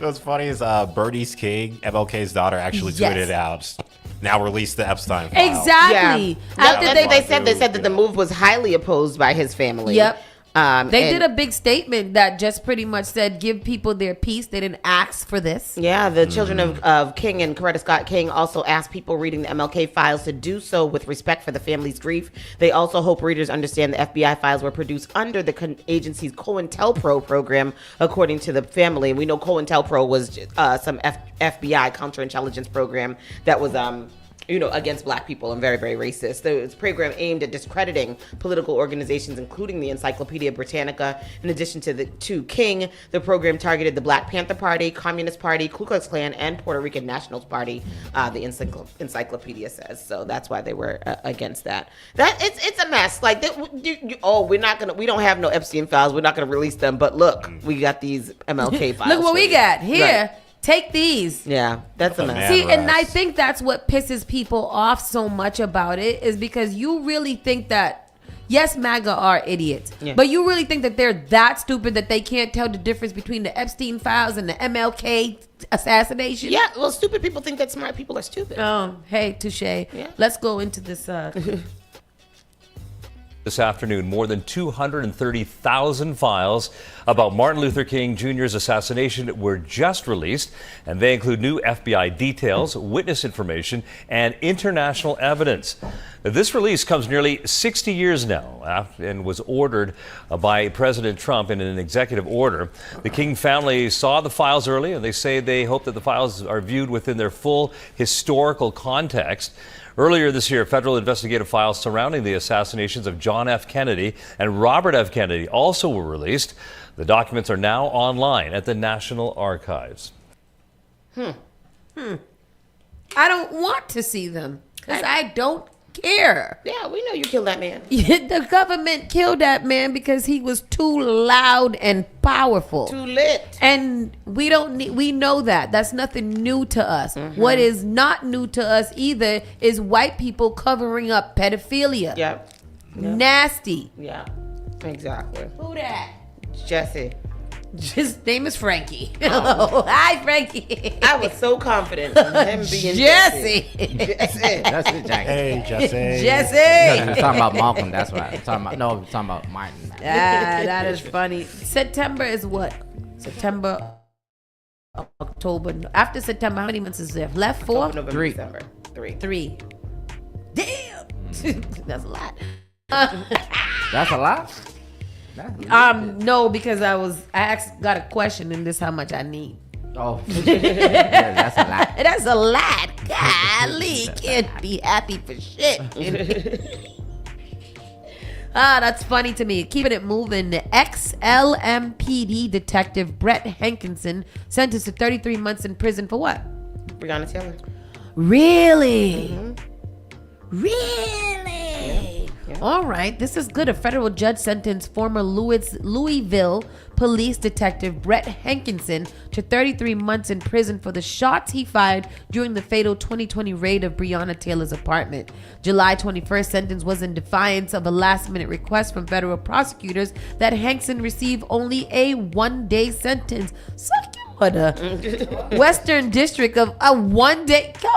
Stop playing in people's face, bro. Exactly. 5+ years. That's crazy. Yep. Asking for justice. Let's go to this because what?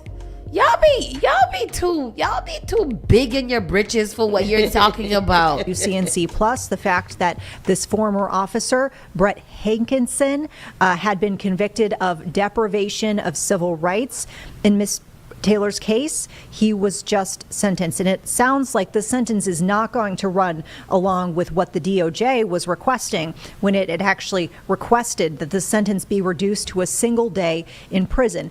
Mr. Hankinson will be sentenced to 33 months for, once again, deprivation of rights. He is the officer who was convicted of blindly firing 10 bullets into Breonna Taylor's home during that botched raid.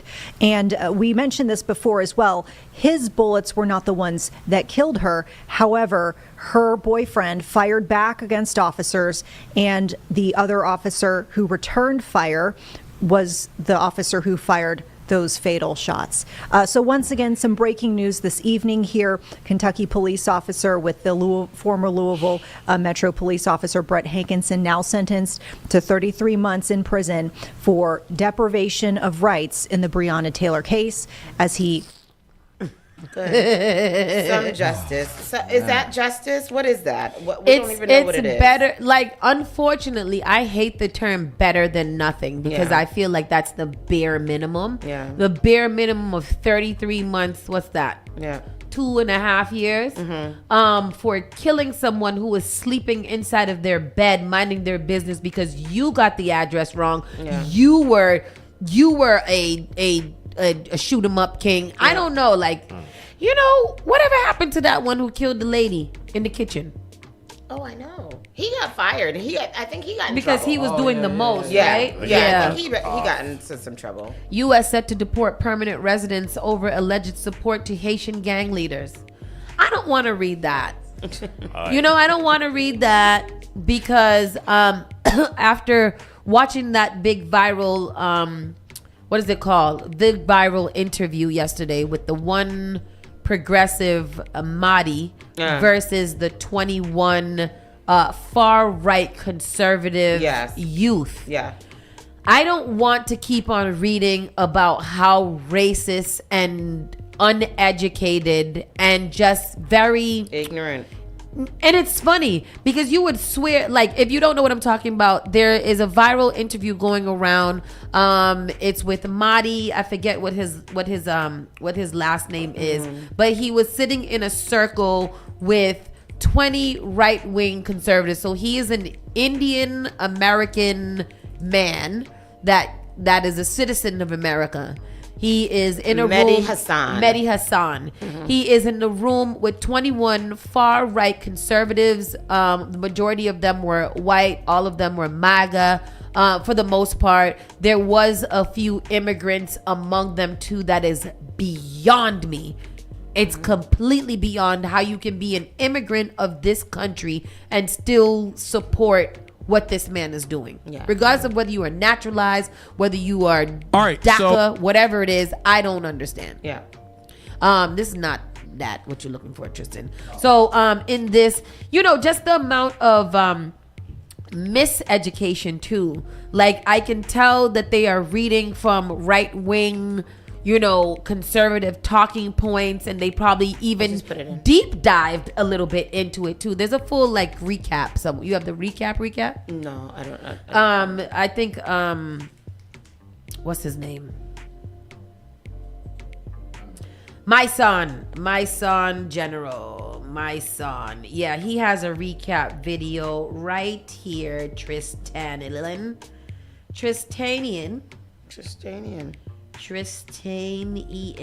Where do I put this? Do you get it? Let me see. Hold on.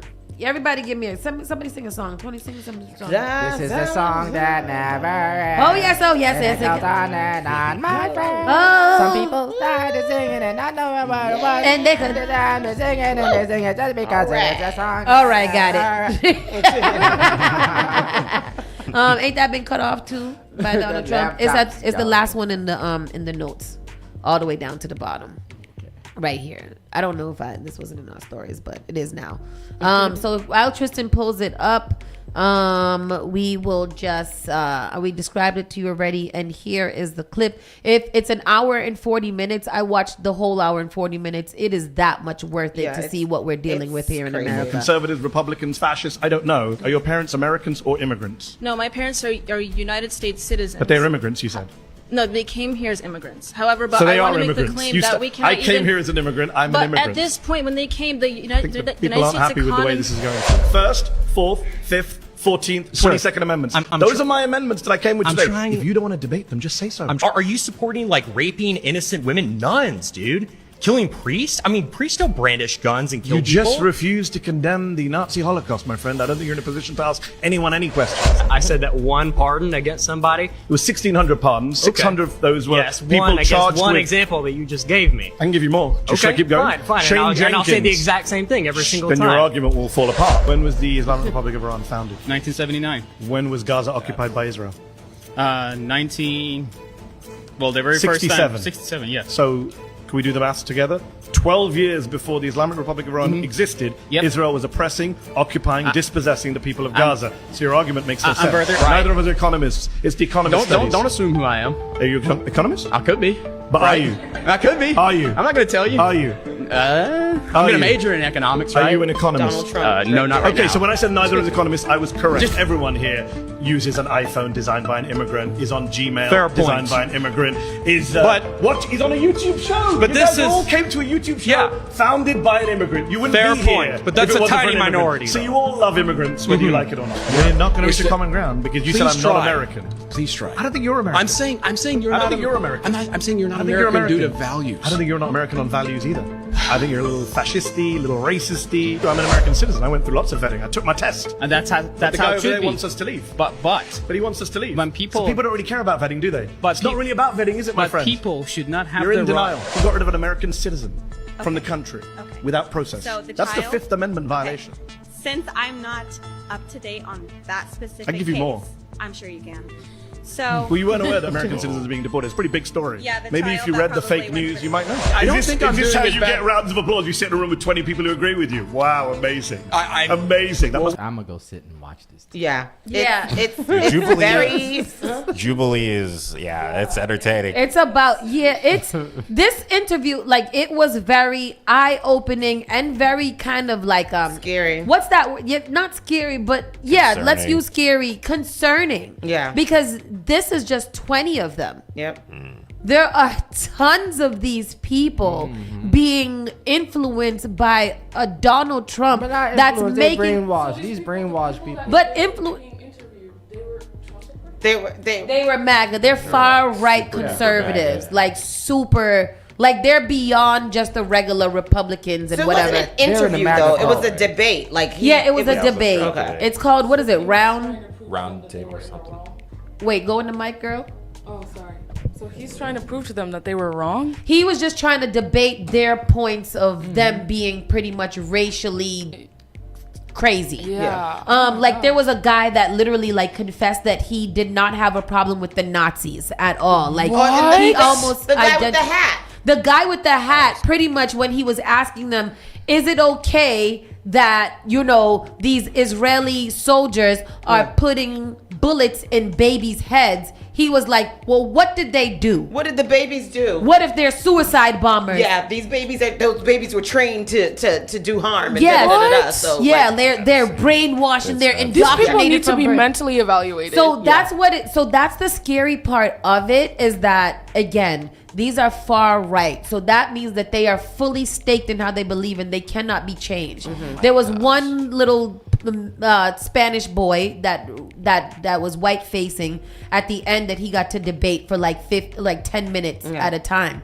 He was doing really well at first, like really well in providing his points, but it soon got real stupid after. Like the more he tried to prove that he was right, the more ridiculous he sounded. So it was like, it's just, like it's very scary, and we should understand and we should educate ourselves to what the thought process is over there. And just know these people exist. Yeah. People really don't realize these idiots are out there. They're and it's scary. us. Yeah. They're amongst us.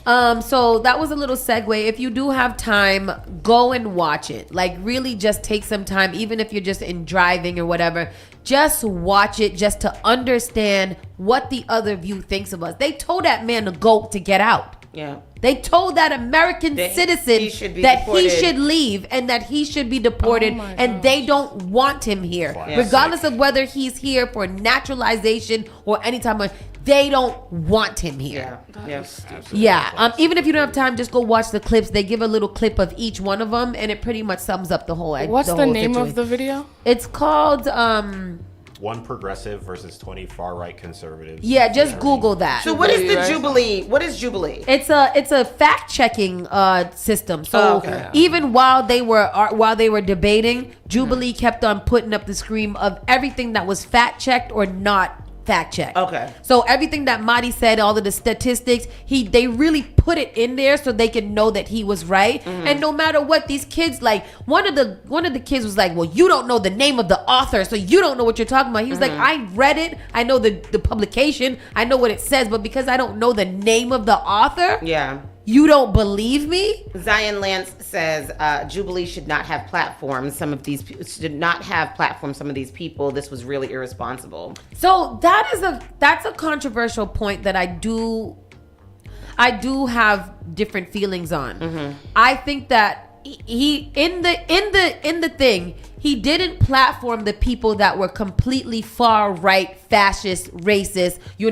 out there with it. He didn't continue to have a conversation. He told them straight up, I don't debate with fascists. I don't debate with people who are outwardly racist. And that was something that the conservatives had a problem with because they didn't feel like he was giving them a platform. So Zion, I hear what you're saying, but he made sure to cut them off where they stood after he found out exactly who they were. And I do believe that in some respects, we do need to understand where people are coming from. I wouldn't keep platforming them because we don't need to continue that. And I actually am under the school of thought that racists should shut up, and I don't want to know if you're racist or not.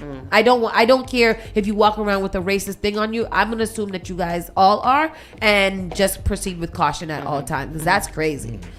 Keeping it moving, Jacksonville Sheriff's Office investigating after viral video shows officers breaking car window and hitting driver at a traffic stop. Did you guys see this? I didn't.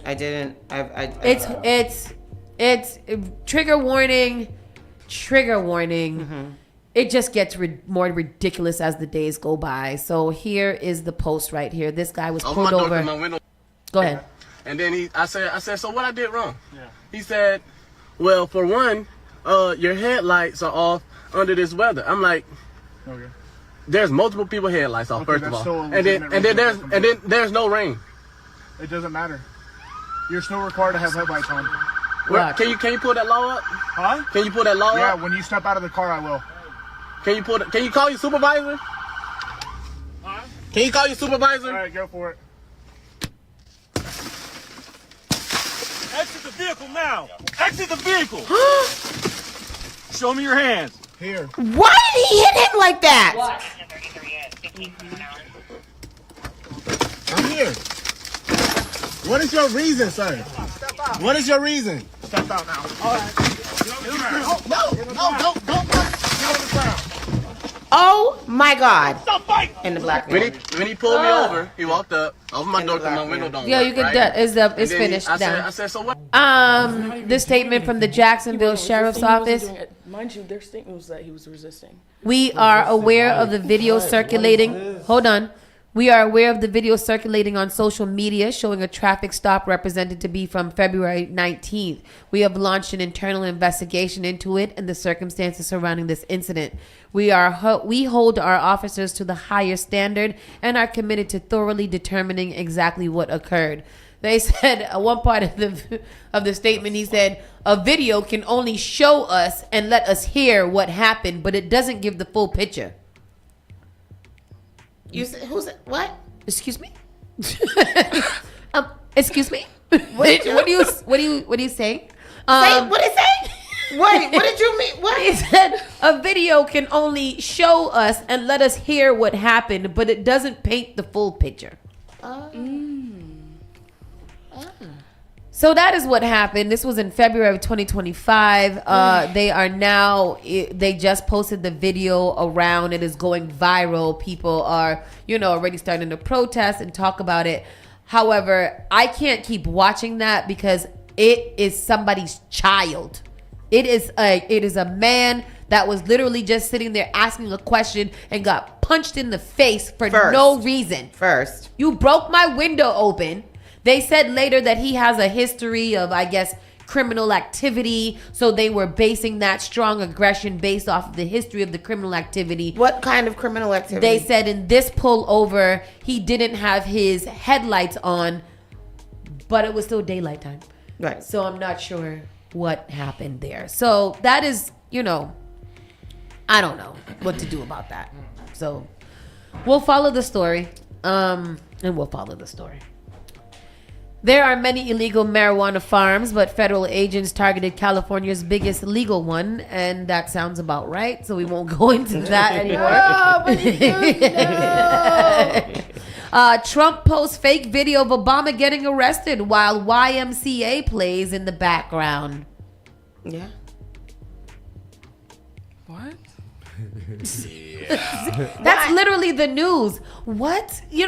What are we talking about here? What are we doing? Yeah. Why are we doing it? This is real. Why is this happening? It's an AI video. Here, Tristan is pulling it up right now.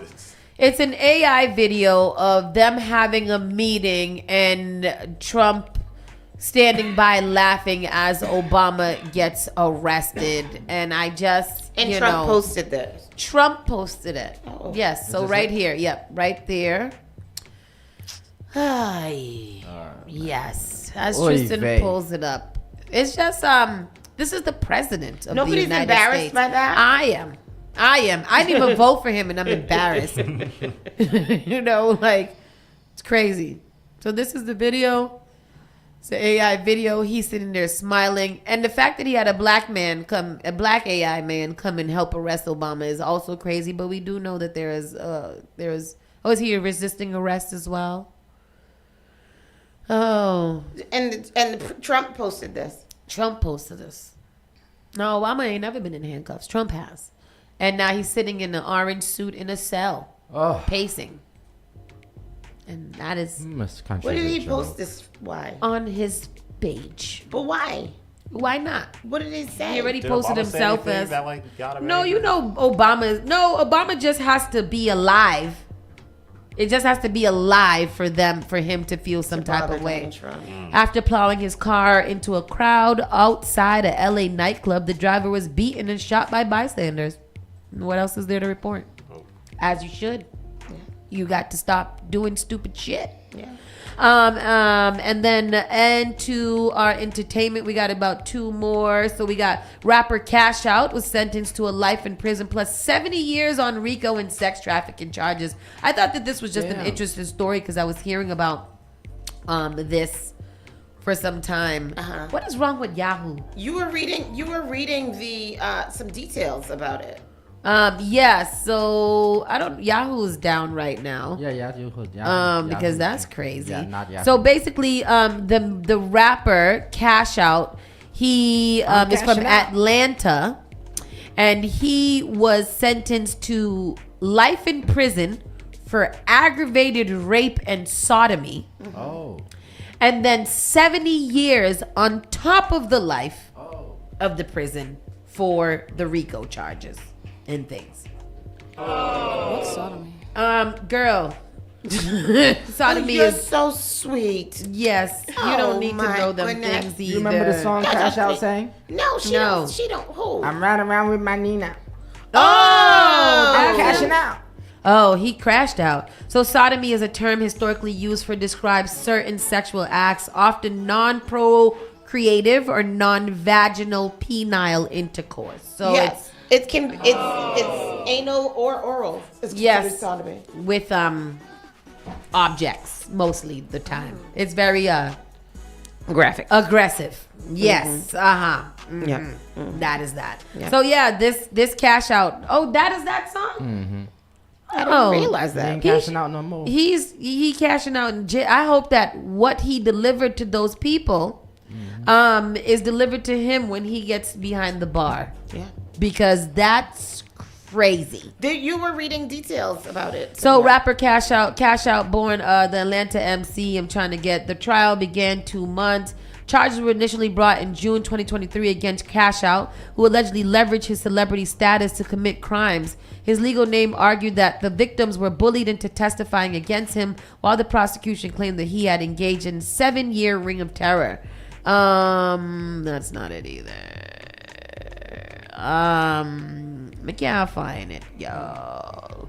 But so yeah, charged with rape as well as additional 70 years for RICO and other convictions. The sentence will be concurrent. So I'm not sure why they concurrent these sentences. Yeah. Oh, concurrent means at the same time? Yeah, same time. Oh, so he has life and 70 years at the same time. So whatever comes first. Yeah. Oh, that's, that sucks for him. I mean, it doesn't suck for him, as he should, because that's crazy. Yeah. He's a crazy, crazy man. Yeah, that's it. And other news, real quick. Drake teases a new album called The Iceman. Didn't he just drop a new album yesterday? No, he dropped a single. Yeah, but single? he dropped a single. How many albums? Drake has he probably got? over 10. Oh. On his latest stop in Birmingham, England, Drizzy said to the sold-out crowd, "I'm working on my new album, The Iceman. We got to talk about it. We got a lot to talk about." And yes, he absolutely does, because Drake got a lot to talk about, considering everything that happened last year. Also, SZA brought out Lizzo on their national grand tour. She brought out special guest Lizzo, and then JT, formerly from the City Girls, said that she wants to marry Lil Uzi Vert. Lil Uzi Vert had a beautiful little purse the other day. He looked like a damsel. Yeah, him and JT, her and Lil Uzi have been dating for quite some time. So. Yes, for a long time.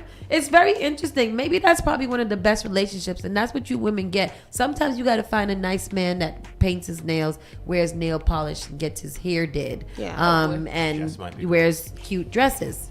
To be your lover. No. Riley Curry turned 13. That's crazy. Why say no? No. Who's that? Riley Curry. Jordan Curry. No.